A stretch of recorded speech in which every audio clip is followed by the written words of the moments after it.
In this video, we're going to take a look at Dr. Mark Hyman's Pegan diet and explain everything you need to know about it. What happens when you combine the paleo diet with the vegan diet? Well, you get a trendy eating plan called the Pegan diet. Not pagan, mind you, that's something else. So how does it work? Should you try it? Stay tuned to find out my thoughts on it as a registered nutritionist.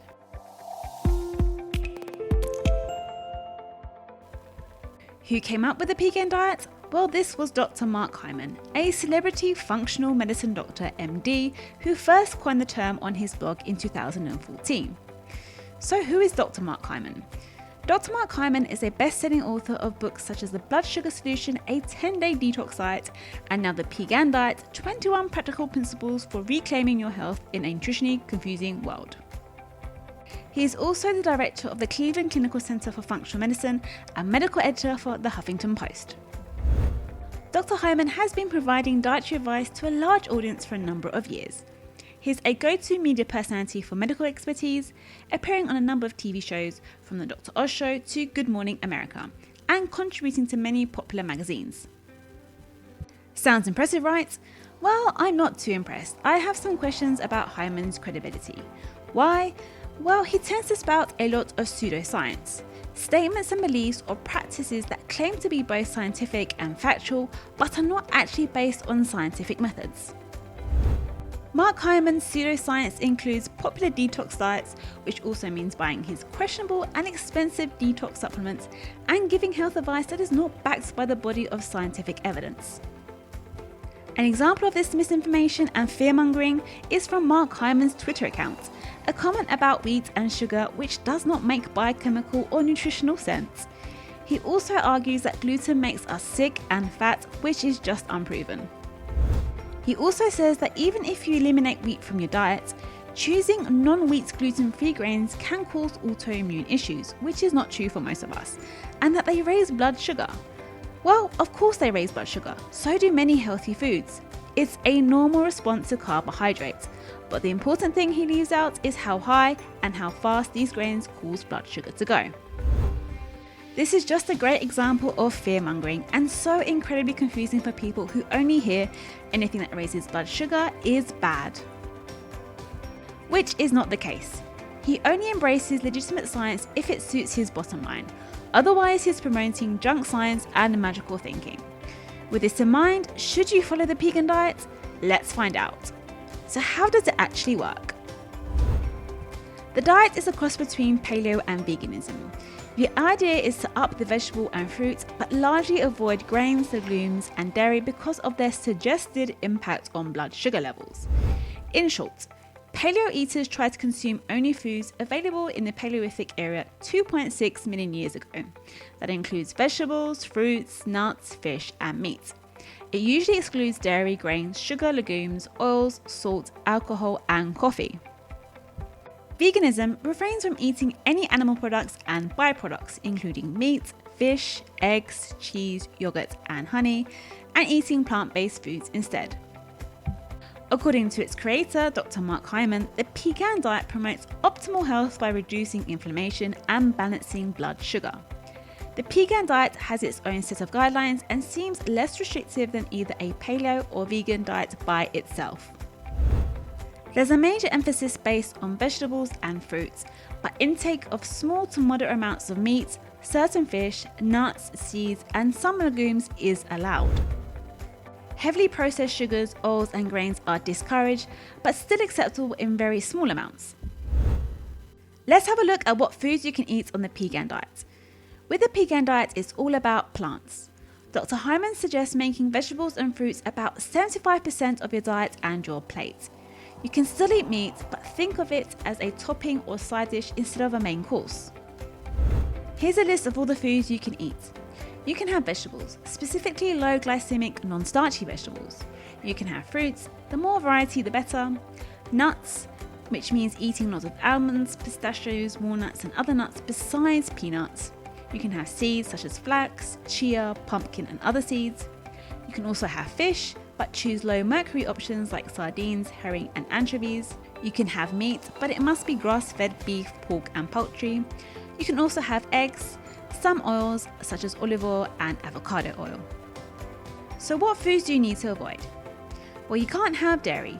You have to avoid milk, yogurt, butter and cheese, especially if it's made with cow's milk, but you can have sheep's or goat's milk in small amounts. You can't have grains. Gluten is strongly discouraged, but small amounts of gluten-free whole grains are okay. You can't have starchy legumes, including peanuts, but lentils are allowed. When it comes to sugar, you have to use it sparingly and skip sweetened products. You can't have some refined oils such as canola, sunflower, corn and soybean oil, and try and limit processed foods. Skip stuff made with lots of artificial additives. What are the positives of the Pegan diet? The Pegan diet may contribute to your health in a number of ways. The strong emphasis on fruits and vegetable intake is perhaps its best trait. Fruits and vegetables are some of the most nutritionally diverse foods. They're full of fibre, vitamins, minerals and plant compounds known to prevent diseases and reduce both oxidative stress and inflammation. So this gets a thumbs up from me.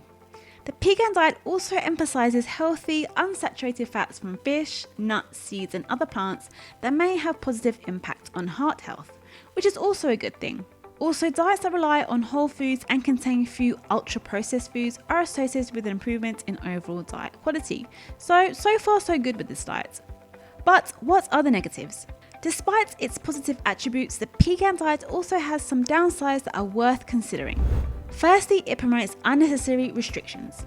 Although the Pegan diet allows for more flexibility than a vegan or paleo diet alone, many of the proposed restrictions unnecessarily limit very healthy foods such as legumes, whole grains and dairy. Why are these foods eliminated? Well, people who follow the Pegan diet claim that these foods increase inflammation and elevate blood sugar. Sure, some people do have allergies to gluten and dairy that can promote inflammation. Similarly, certain people struggle to control blood sugar when consuming high starch foods like grains or legumes. So reducing or eliminating these foods in these cases may be appropriate. But unless you have specific allergies or intolerances, it's unnecessary to avoid them. You don't have to cut down on whole grains thinking they're bad for you. Whole grains are packed with fibre and are not only good for your gut health, but studies show they're linked to a reduced risk of several diseases including type 2 diabetes, heart disease and colon cancer. Unless you have celiac disease, there's no evidence for cutting out gluten-containing foods, especially in their whole grain form. In fact, a typical gluten-free diet has been shown to reduce certain gut bacteria that produce health-promoting chemicals, which is not a good thing. But if you are celiac, rest assured it's not all doom and gloom. You can opt for non-gluten whole grains such as buckwheat, quinoa, and your gut microbes will be just fine. And when it comes to legumes contain prebiotics, which feed your gut bacteria, so they're good for your gut health. Secondly, another negative to this diet is that cutting out large groups of foods can lead to nutrient deficiencies if those nutrients aren't carefully replaced. So if you are going to follow the Pegan diet, you need to make sure you plan well to ensure you're getting all the nutrients your body needs. The USDA dietary guidelines and the UK's Eat Well guide recommend including dairy, grains and legumes in a healthy diet. So if you decide to embrace a Pegan eating plan, just know that you may need to make an effort to plan your meals for variety and nutrients like calcium, iron, B vitamins and vitamin D. Another negativity is the lack of accessibility. Although a diet full of organic fruits, vegetables and grass-fed pasture-raised meats may seem great in theory, it may be inaccessible for many. For the diet to be successful, you need significant time to devote to meal prep, some experience with cooking and meal planning, and access to a variety of foods that may be quite expensive. Also, due to restrictions on common processed foods such as cooking oils, dining out may be difficult. This could potentially lead to increased social isolation or stress. So, should you try the Pegan diet? Well, any focus on eating whole plant foods will always be positive. More vegetables, more fruits and more fibre. Reducing your intake of overly processed foods and added sugar is no bad thing either. But cutting out food groups unnecessarily can put you at an increased risk of nutrient deficiency. So I say yes to eating more plants, but no to cutting out food groups. Diversity, not restriction. There are lots of claims surrounding what makes specific attributes of a specific diet so life-changing these days. But in large part, we're buying into marketing instead of what is actually health and well-being. I feel this kind of diet advice just adds to nutrition confusion. Talking about the dangers that lurk in common foods comes from a place of negativity and frightens people. It's hard for most people to make the kind of radical dietary changes that Dr. Mark Hyman is calling for. It's good to eat more veggies, more fruit, more plant-based protein in the form of pulses such as chickpeas, beans, peas and lentils, and nuts, plus unsweetened dairy and plant-based oils. And following something like the Mediterranean diet, which is backed by research and is easy to follow for life.